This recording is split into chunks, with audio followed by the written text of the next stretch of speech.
So I think it's time for that part of the season where we do a retrospect of the Season 2 dungeons and just the Season 2 Mythic Plus system in general. What do you think? Sounds good. Let's send it. Okay, so this week, we're going to be doing a retrospect. So what we're going to be talking about is some of the changes that occurred from Season 1 to Season 2. We're going to be talking about like the dungeon pool in general, rotating dungeons. There was also a community council interview with Andrew DeSosa, Morgan Day, and Matt Villers that happened back in April, and that covered like a lot of different stuff. And we did do a video on this whenever it was current, but I think that now looking back on it after we've seen how the season's played out, it's going to be kind of interesting. And then there are things such as, like the gear upgrade system, how that's impacted Mythic Plus and whatnot. What do you want to start with? You want to start with just the dungeon pool, I guess? Sure, yeah. So this was the second season with the experiment of bringing back legacy dungeons, and we saw half of the Dragonflight dungeons for the first time, and these four, Vortex Pinnacle, Nelth's Lair, Underrot, and Freehold coming back as well. Yeah, the comments were interesting. There was, of course, a lot of celebration, I think, around Freehold coming back, but I think a lot of people were surprised they went as far back as Cataclysm with Vortex Pinnacle, and I do think that dungeon does feel a little bit less than other dungeons, like less of a full dungeon. Mm-hmm. But I'm not sure if that's a product of being so old or just being such a like linear short dungeon. I think it's just a product of being such a linear short dungeon. I will say that like Temple of the Jade Serpent from Mist of Pandaria did have a certain issue, like a couple of issues where the dungeon felt pretty binary in a lot of spots. But I think overall the issue with Vortex Pinnacle feeling binary is that there is maybe one route you can play, maybe two, but realistically there's only like one route that you're going to play. By and large, you're going to be skipping the drakes. That means that you have to pull pretty much every other mob in the whole entire dungeon. Overall, though, I think that they hit a lot of fan favorites coming back with Freehold and Underrot. Those were two of the most sought after and highly requested dungeons to return. And then Nelth's Lair, I don't want to say anybody was like really championing Nelth's Lair, but I don't think it ended up being not that bad of a pick overall. Yeah, that one was, I think, like flavor of Neltharion in the season and Drogbar and stuff, because it's kind of Zeralek Cavernsy, and stuff, and in theme it hits multiple points of the patch, so maybe a little bit of a hint of how they'll be picking some of the legacy dungeons that come back in future seasons. So from retrospect, let's talk about the dungeons. I think that we talk about like how much fun we had playing the dungeons and what we thought of the pool just as a whole, because I think that those were almost like two separate discussions. So I guess first off, let's talk about how much fun we've had playing all 8 dungeons, and that is including the legacy dungeons and the current like Dragonflight level dungeons. I think it's a pretty good set of dungeons this season. I would say like Halls of Infusion and maybe Uldaman are the ones that I don't enjoy running as much, but Brackenhide was a huge pain point for a lot of players in like beta and in M0 week. And there was a lot of concern that dungeon was going to suck when it became an M+ dungeon. I think it ended up being pretty fine. Obviously, like, it's kind of a shame you can't really go left after the first boss in there. Oh, yeah. The routing is a bit weird. Like, it's pretty good. I think that place is actually a pretty fun dungeon to play. Neltharis, we've got the whole chain debate, which it definitely does like put a pretty low ceiling on the dungeon for me. But I think that these dungeons are fine. And then the returning dungeons, I've had a lot of fun in all of them. So I'm, Vortex Pinnacle probably least among them, but there's some fun to be had in all these dungeons. I think it's a better pool than Season 1. I didn't like what Shadow Moon and Court of Stars did that season. Underrot's sort of doing the same thing here, but it feels a little bit less egregious. Maybe it's just as bad, but maybe there's only one of them instead of two.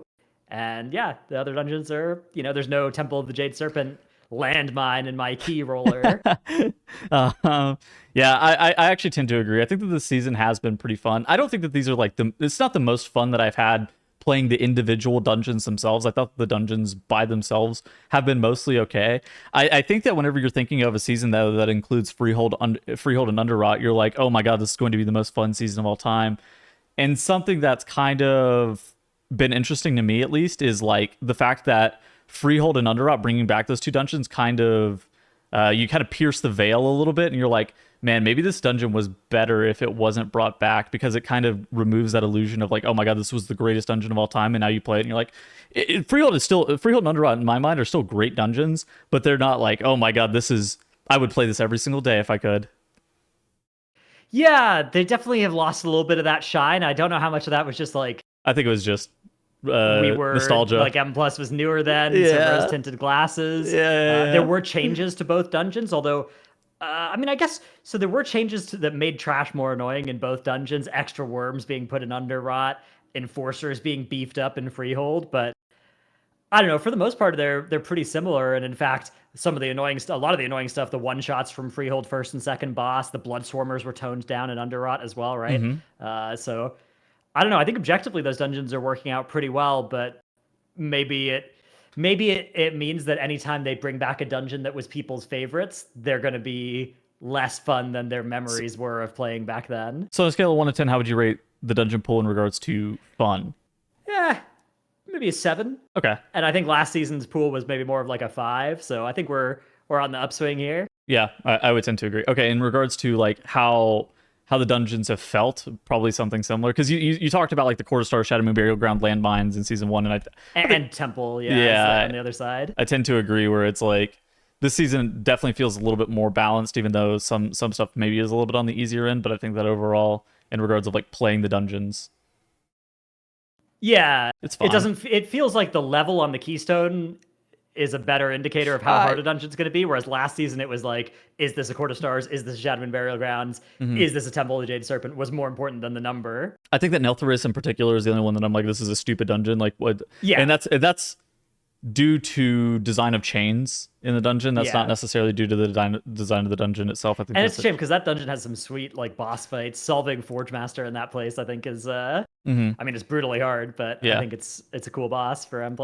Okay, so let's talk about some of the other stuff. And I think affixes were something that was a large change going into season 2, and I guess we can talk about the removal. Do you want to talk about like the new incumbent affixes first? Sure. So when they first announced them, I think everybody had this like, what are they doing moment where they like announced what Afflicted, Incorporeal, and Entangling did, and they were like, I don't know if you remember, but the initial like wording of all of them, people were like, "Oh no, these are gonna suck," they thought Entangling was going to be just entangling roots on you. Yeah. Oh yeah, getting rooted, like literally getting rooted or something. Yeah. Well, yeah, and to be fair, Blizzard didn't do a great job of explaining how the affixes actually worked in those posts, and they did the release or the first versions of these affixes that came out as well. Like the reworked Raging, you couldn't interrupt on the first build of PTR that it came out. You couldn't interrupt Raging mobs on the first build of the PTR that came out. Incorporeal spawned like 3 times as frequently and couldn't be interacted with like half the abilities that now work on it. Afflicted spawned way more frequently as well. So like all of those affixes, they did start on PTR in a pretty sketchy place. Explosive, I don't know if you remember the saga of Explosive, but they tried to change Explosive to be oh yeah, dude, I remember that. Giga health bars, less frequent spawns, and that was just abysmal. They literally reverted them back to BFA levels of Explosive, and then people were like, oh please hold on. Yeah, so the Explosives were sketch. I think they ended up taking the affixes to a pretty good place coming into this patch. I think the weeks are generally pretty balanced. I would say, honestly, like, despite all the nerfs to bolstering, that is still the week that's still the affix that I think is most negatively impacting dungeons, and most play the affix, not the dungeon. But the other affixes, I don't know, especially in coordinated groups, or if you are a player who has the tools to deal with it and the desire to, you can handle all of them. I do still have a problem where, like, in some pug situations, if you are not a spec that can handle Afflicted, it's just miserable to wipe to it because the other 4 people can but aren't. I think Afflicted and Incorporeal have an issue where players like us, where we're playing in consistent groups with communication, with voice, and people who are talenting CCs every single week, we're not going to have as many problems with Afflicted and Incorporeal. But I do think that that affix heavily punishes players who are not like us, right? Where they're in a no voice pug, they're maybe even doing like a lower level key, or maybe these are like introductions to people's like first time doing Mythic Plus or something like that. It's always going to be very, very challenging for those level of players.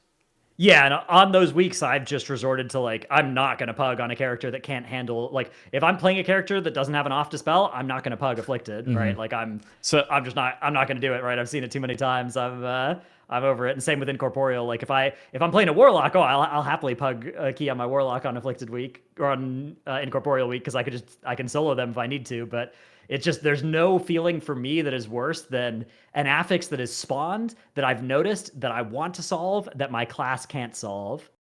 Something that was actually stated in this community council interview that happened back in April by Andrew DeSosa. He says some of the design philosophy in season 2 has been to pull damage out of affixes, or entangling, incorporeal, inflicted don't have damage associated with their penalties, and if they go off, you're going to take a throughput hit. It's going to slow the run down, but people won't suddenly die, or at least they shouldn't. I think here they landed in a pretty reasonable spot. Yeah, like, I would tend to agree. When an afflicted or an incorporeal goes off, like, you are down bad. You really don't want that to happen, but you can like recover, especially in a lower key. You can recover. You know, you press a bunch of defensives and you try and wait it out. So I think those are. I think that ended up in a pretty good spot. Yeah, I think overall the affixes on a whole have been better this season than they were last season. Yeah, they removed a bunch of ones that I'm glad they removed. So they removed what? Quaking, Grievous, Necrotic, Explosive.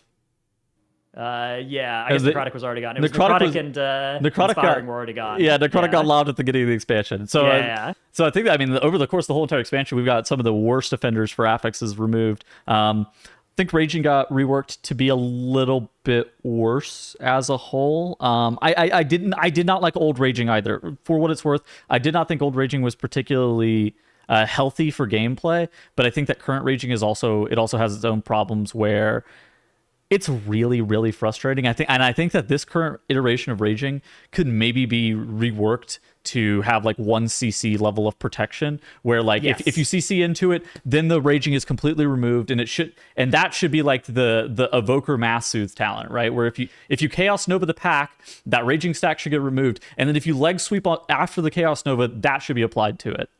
I agree. I think that would be the best way to solve it, because right now we're playing in a meta where you have access to evokers for overall for this. But I've done a lot of keys without evokers on Raging Week, and it is very, very noticeable that you're just trying to do these packs. And it's not that bad in a weekly 20 or something like that. But if you're trying to push without an evoker on a Raging Week, like it's cursed. I remember it's an affix that pretty much requires that class. We were blasting Blizzard pretty hard going into this season about affixes being just overall too impactful. I think that they've actually done a lot over the course of the I think they've moved in a good direction. Yeah, like we still have nitpicks for some of these affixes, but it feels like most weeks are pretty playable and pretty close to each other. Obviously, there's still some that are better than others. Any week with Volcanic and another affix that's not too bad in it, or even Entangling now and another affix that's not too bad, those weeks tend to be pretty good compared to the alternatives on that row. But I don't know. I think it's good. The main change was the removal of the seasonal. We didn't talk about this before we started the video, but I think that's something we should hit. Yeah. Oh yeah, 100%. So yeah, no more seasonals. This, at least for right now, ended on a interesting note with Thundering being the last seasonal that they had. And so they wanted them initially to design a world where the dungeon pool wasn't changing from season to season, so they thought seasonal affixes were going to be better. And what Morgan stated, I think, is actually really important. Affixes are meant to provide a challenge, and we saw that to some degree with Thundering, where we had the Kiss Curse element, but we needed to offset that so you don't run into a situation where it's actually a level 7 Mythic Plus is also easier than a level 6 Mythic Plus, because now you all have all these buffs that are turning on. So they wanted like seasonal affixes to be Kiss Curse, but they also ran into some issues. Do you think seasonal affixes should return? Or like, it's been so weird. I've actually liked not having the seasonal affix, but I also think that having good seasonal affixes is quite nice. Yeah, I think that we could go between seasons with and without them, and that could be maybe a good way to do it. And I think they could bring back good old seasonals sometimes as well, and that could work. But it's tough, right? It would be tough to like alternate, because I do think that avoiding bad seasonals is a good priority to have. And if they can't do that with doing seasonals in some way, then they shouldn't then I think it's better to just not do seasonals at all. But I mean, much of the best M plus is because of affixes like Encrypted, Awakened, Shrouded, Reaping, right? Like those affixes have added so much value to M plus over the years that I do think it's worth trying to find a way to make sure we preserve that without bringing back the Infesteds and the the Beguilings and the Thunderings that they've made. I don't know how you feel about this, but I feel like there's such razor thin margin on a good versus bad seasonal affix, and it's like one of those things that just a couple of tweaks can change a seasonal affix from being great to being god awful, and same goes in reverse, where it's just like a couple of tweaks can make a really, really bad seasonal affix into a great seasonal affix. But the issue with seasonal affixes, I think at their core, is that they're active every single week and they make them super impactful, because that's actually, to me, that's the fun part of the seasonal affix, is how impactful they are allowed to be because they're active on every single week. Yeah, I think that's the important thing, is like, it has to be, like, for a seasonal affix to succeed, it has to make the dungeon feel different than last season. Yes. But if it does that too much, is that taking over the dungeon? Are we playing the affix instead of the dungeon? And if we're only seeing each dungeon one season, you know, is there even a point anymore? And that was their thing, right? Was like, hey, if we're only seeing this dungeon for a season, we don't need to spice the dungeons up by changing the affix. Which I agree with that. We have a new dungeon every season. Although we are going to see probably each Dragonflight dungeon twice this expansion, and having a different affix on it in at least one of those seasons would maybe go towards making that better. Do you want seasonals back? I want good seasonals some of the time, and I'd rather have no seasonal than a bad seasonal. But obviously, like, if they knew what was going to be a good or bad seasonal before the season, we would never have bad seasonals. We would never have bad like, seasonals. It's hard. Yeah. It's hard to. It's tough. It's hard to land that in advance. I don't know. I think overall I like seasonals, but I'm down to play without them for a little bit, because it's pretty common that we end up seeing like a really meh or bad seasonal. Actually, it's very infrequent that we see a meh seasonal. It's either good or bad, it feels like, because they're so polarizing and so omnipresent in every single dungeon. Another thing that I wanted to talk about was dispel encounters, which I think they talked about during this interview. So, and checkpoints. I think the dispel encounters and checkpoints. So something that they discussed is double dispel encounters are something that they need to keep an eye on, similar to Jade Temple Last Boss. I think the only double dispel thing that I can think of right off the bat is Last Boss of Uldaman is a double dispel encounter, but you can like freedom off the debuff with Chronolord Deus with like freedoms or dispels or mass dispel even. That's a triple even, right? That one targets 3. Oh, it is a triple, yeah. There's first boss of Halls of Infusion, which is now a double, was nerfed down from a triple. I don't really consider first boss of Halls of Infusion like a double dispel encounter though, because you just like let that expire. Yeah, you can, but it's still a dot that it's still better to have 2 dispel, like, or I guess a mass dispel is the main thing. I will say I think overall the double dispel encounters have been toned down in a way that they are not. It is not the J Temple last boss. We do not have a J Temple final boss this season. I will say that there are still some double dispel encounters that are problematic, and I think that things such as like the Underwrought Death Speakers and like the Gust Soldiers and Vortex Pinnacle on Trash in particular that require multiple dispels is a bit strange and ends up causing deaths. But I think the big thing that I have a problem with right now is Mass Dispel. Yeah, it's 5 target dispels in a lot of cases, right? It's like Deep Chill from the Dragons and Halls of Infusion. It's Emberon hitting 5 targets with that dot that needs to get dispelled, right? Like, yes, those are really, really catastrophically bad for balance and for like the mandatory priest that we've seen this season. And we had a little bit, like last season there was, it's really nice to have a priest or a warlock for Jade Serpent last boss, but this time around, yeah, it's many dungeons. If you're playing without a master spell, you feel like you can't combine these 2 pulls, right? I can't fight 2 Gust Soldiers at once. I can't fight a Death Speaker in this pack easily, right? Like being able to dispel your tank, then, like you try and fight a dragon in Halls of Infusion. What are you supposed to do, right? Against Deep Chill. Yeah. First boss Brackenhide Hollow. Like, yeah. Having the dispel, at least on a DPS player, is so nice. Like the ability to be able to dispel the tank. And you can do all those dungeons without it, but it's a huge difficulty multiplier to a free mechanic difference between having a priest and not having a priest. So I think that so just tackling this just as a whole, I think that there is an issue with how they are adding dispels into dungeons where dispels end up being mandatory in some spots or in some dungeons. And it's something that we've kind of talked about for a while, where even if you think back to like Shadowlands, if you didn't have a decurse for Halkias or something, not Halkias, what was that guy's name in Halls of Atonement? Second boss, gargoyle guy. Put the curse on people. Doesn't matter. Halls of Atonement. Wowhead. Not Halkias.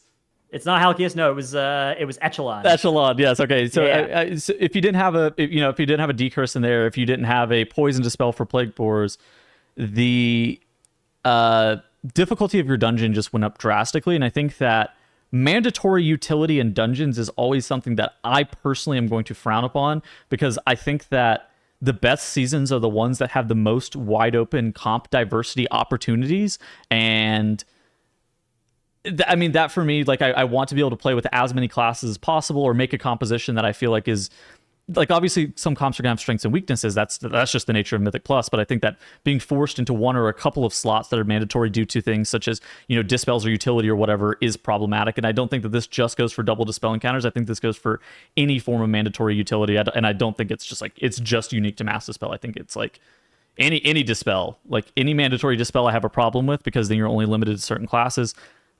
Other mandatory utility, what are other mandatory utility buttons? I know Mindsoothe is one that comes to mind right now, but like, yeah, overall the dispel, like the AoE soothe or soothes in general on Raging Week, is maybe a good one as well. And then you can think like Underrot Disease Dispel was something that people talked about, but I don't actually think that that's that bad, because there's so many other ways to interact with the diseases in Underrot. But if you don't have a single dispel, that second boss or that third boss can get pretty nasty in there, Spore Caller. So, but I think that's fair, actually. I feel like that one is a really fair. Like, if you don't have a disease dispel, you still have defensives or immunities to soak mushrooms in there. I think there's fair counterplay. Whereas the difference between having and not having a mass dispel against so much of this stuff is night and day. Now, something I do want to commend Blizzard for is the stance on interrupts. Now, I don't think they stated this, that they were changing interrupts and how dungeons work. But they changed pretty much all mobs to work differently with how stops and interrupts work. Now stops and interrupts are not, I don't want to say the exact same, but they function very similarly. And this was already true last season as well, but there were a couple of mobs that didn't respect it. So like Water Speakers and Jade Serpent were a good example of mobs that would just machine gun you. Yes. And if you kicked them, you'd lock them out for a little bit. If you hit them with like a leg sweep or a tail sweep or something, like some kind of displacement, they would just instantly start recasting when they finished. Nowadays, almost all dungeons, if you stop a mob's cast with an interrupt or a stun or anything like that, they're basically, that ability is going on cooldown for a nice amount of time. Interrupts also come with a spell lockout, but that's pretty rarely relevant, because there are a couple of mobs that have two casts that will be relevant for, but for most mobs, whether or not they're locked out, their lockout's going to have expired before their cooldown comes back up of whatever it was you were trying to kick. I think it was a great change, and it overall that's been fantastic. It allows you, I think, to play more compositions, right? Because I think in the past there was like some comps that or some dungeons that required a bunch of melee kicks for something, right? There is an iteration, I think, of Vortex Pinnacle probably that you could create where the first boss has required melee kicks if they made that boss absolutely machine gun its cast and not respect like kick lockout and whatnot, right? Where you would be forced to have interrupts or at least melee kicks to be able to continuously lock out that boss. But I think that they've done a really good job of just overall like what interrupts look like in dungeons. Now, checkpoints, I have to be a little bit more critical. I think the checkpoint situation is something that they talked about, and we kind of blasted them a little bit on this quote in particular. At a high level, we want our dungeons to feel like places, and part of feeling like you're in a real place is that you traverse through it. It's not like I magically teleport through the dungeon.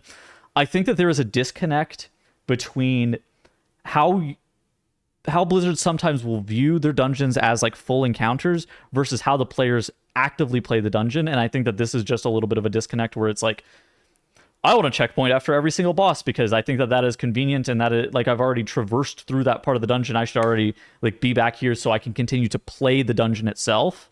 Whereas for them, they're looking at it as more of like a gameplay, not a gameplay issue, but like a fantasy issue.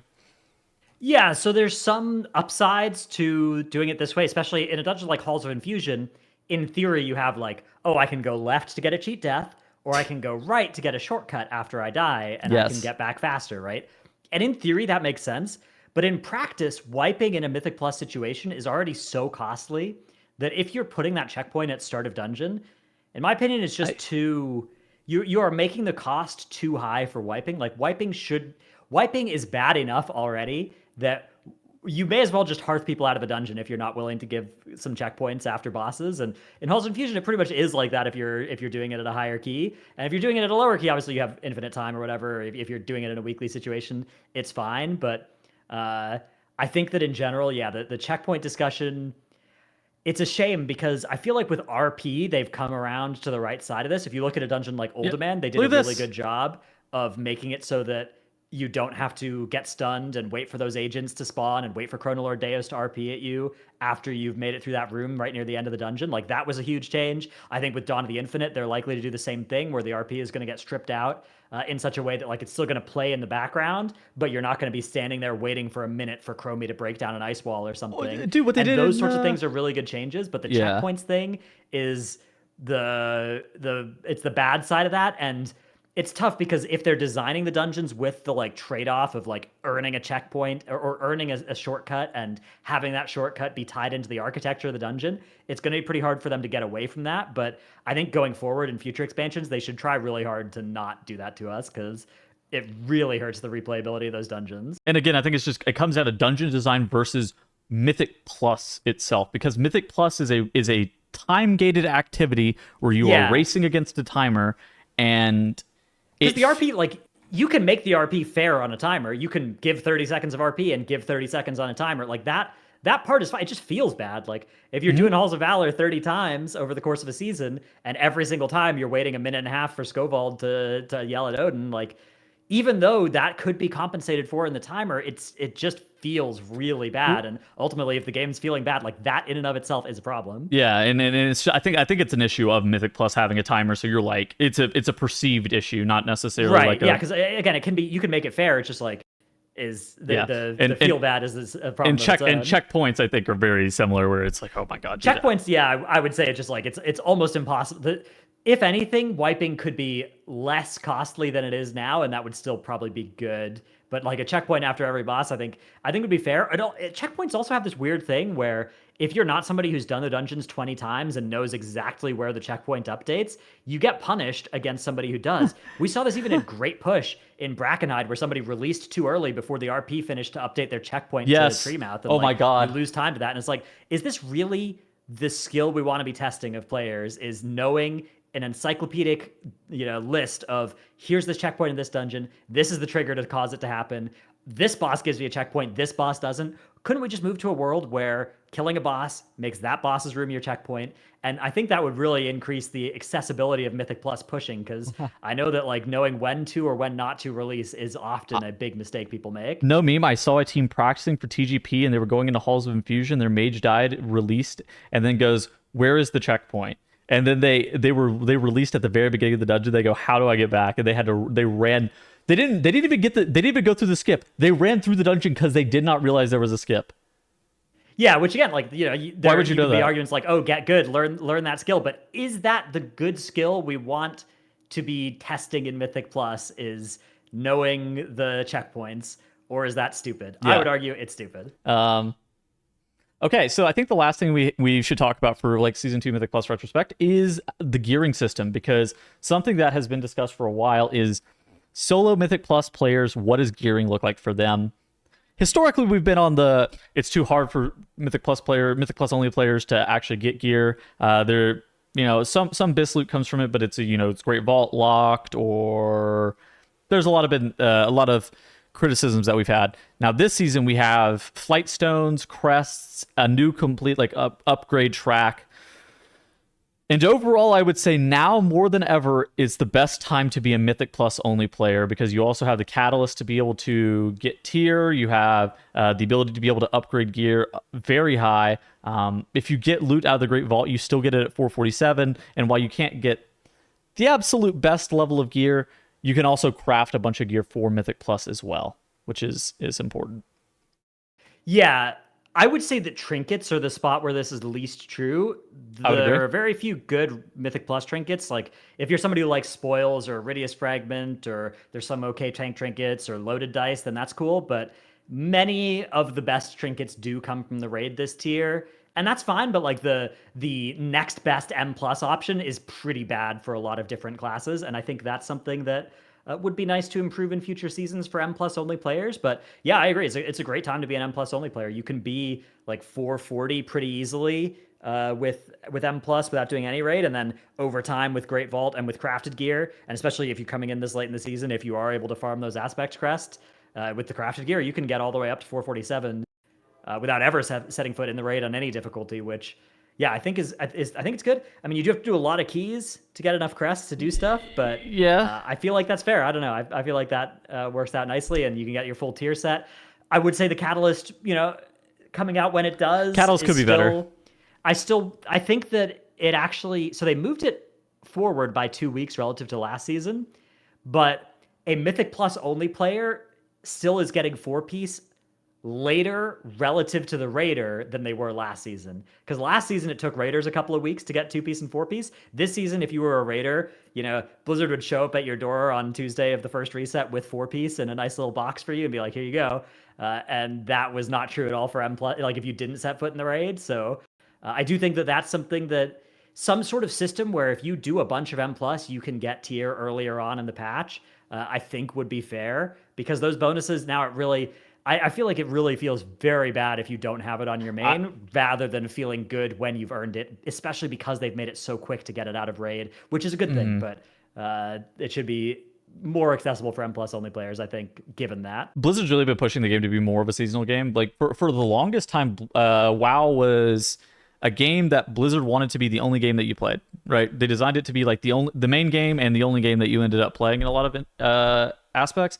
But I would say about halfway through, like the 9.3 maybe, with like Zareth Mortis coming out, it really felt like they were pushing WoW to be more of like a seasonal game that you play whenever you want to on your own time frame. You can hop in and hop out as you please, really. And I feel like a lot of these systems have been like really player friendly systems. And that's impacted Mythic Plus a lot, because you're able to jump in and out pretty much as you please. And there's obviously going to be a learning curve and stuff like that for you to jump in late. And there's going to be some gearing stuff that you discussed about, like, the Revival Catalyst and the gearing. But I think that in general, Blizzard's done a great job for like the Mythic Plus player experience of being able to hop in and out of the season as you kind of wish. Yeah, I agree. I think it is a good new paradigm to not be as jealous of people's playtime. How do you feel about season as a whole? I think that I'm pretty positive on it. Yeah, we haven't hit the balancing God comp 10.1.5 rant in this video, and I don't think we intend to, but it is worth noting that is a serious mark against this season long term. But we've talked about that in the last few videos, and I don't want this video to become about that, but aside from that, most of these other topics we talked about have been good developments from them. Like, I don't think it's relevant in the sense of like, it's tough for the players, but I don't think it's relevant in the sense of like, this should be the direction that Mythic Plus is going in the future. I think that the direction that Mythic Plus has been going over the course of this whole entire expansion has been quite a good one. Yeah, I would say, I think that the meta does massively affect how fun a season is. I agree. This season is hemorrhaging fun as a result of what has happened in the past 4 weeks with the meta. But I don't want to talk about that here, but I do think that if you were doing a pros and cons list, that would be a pretty heavy one in the cons column. I think overall, for things that Blizzard should maybe look out for in the future, though, mandatory utility in dungeons is something that I think that players still are like, please stop putting mandatory things. Right, and they've done it in the past. They've done good, like, you remember Awakened had a Curse Dispel on Samrak, Becketer of Chaos, the Fear guy, and that was done really fairly, where if you had a Curse Dispel, you were like, nice. And if you didn't have a Curse Dispel, you were like, okay, we can do this, right? Yes. Like, this is okay. Whereas there are so many things this season where it's like, if you have a Mass Dispel, the mechanic is trivial. And if you don't have a Mass Dispel, the mechanic is Ultra Nightmare tier difficulty. And that is the gap they need to shrink whenever they are designing any sort of mechanic that is made better with a specific utility piece that is a part of one, or especially less than one class's Blizzard kit, or less than few classes kits. And Blizzard has done a good job of making hold W routes give you 100% enemy forces count, because they did not want Shroud to be mandatory for very similar reasons to what you were saying right there. Well, now Halls of that Infusion has been a huge change. That's something we haven't even talked about here, but that's just dungeon design. Making it so you get 100% count by holding W is really good. People don't remember this, but Temple of Jade Serpent, if you held W in that dungeon, you got 150% count. It was horrifying. Like if you were trying to do that dungeon without skips, you were so slow. They've done such a better job of making it so that if you don't skip stuff, you don't get punished. And skips let you pull differently, but not get way more efficiency. That is a huge good change they've made philosophically. Yeah, but again, the big criticism I would say moving forward is make sure that you don't have like mandatory utility, whether that be Shroud, whether that be Mind Soothe, whether that be Mass Dispel, whether that be decurses or poison dispels or whatever rage, like enraging stuff. Like really making sure that you don't there's no like mandatory utility.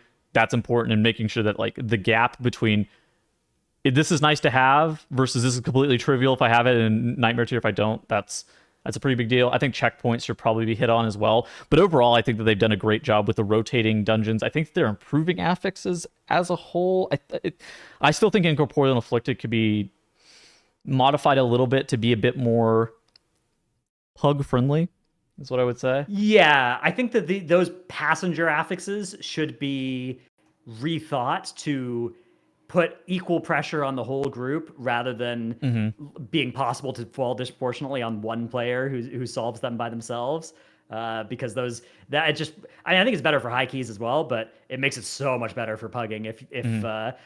If Incorporeal was spawned like Things from Beyond, where it's like, this is your Incorporeal, either you deal with it or you get a moderate downside. I think that would be a lot better than it spawning for the whole group and it just being a case of like, is the Warlock in your group going to solve this one, or is your group going to be in big trouble? Any final thoughts? No thoughts. Head empty. Head empty. All right. I'm interested in hearing your guys' thoughts. Do you guys think the season is a lot worse than us? I think that overall we're pretty hot on the season. It's been a fairly solid season just as a whole. I think the meta could be better, but we're interested in your thoughts down in the comment section below, and we will see you guys in next week's video. Goodbye. Bye.